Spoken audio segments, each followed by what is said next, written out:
ઓસ્ટ્રેલિયાના પટેલે એવું કીધું હતું કે મારી મુન્ના કાળુ ભગતની મેલડી તું ધૂણોના વિડીયો તારું જોયું છે. મારા ડિવાઇસ થઈ જાય લગ્ન કરેલો તને છૂટું કરી દીધું છે, પણ 3 દાડમ બહેરું આવો તો હું હેડતો મુના આવી. 3 કલાક નતા થવા દીધા ને બહેરું પાછું લાવ્યું તું.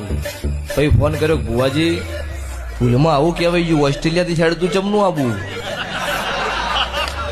એટલે ભાઈને કીધું કે ભાઈ જો તું જાણો અને માતા જાણો, હું ભૂવામાં કોઈ જાણતો નહીં. એટલે ભાઈ એવું બોલ્યો કે 50,000 લાખ રૂપિયા કેવી હું તમારા ખાતામાં નાખી દઉં, પણ મને ઓમાંથી છોડાવો, કેમ કે 3 કલાકમાં લાવતા આવડ્યું છે તો બીજું કોઈક કરતા આવડશે.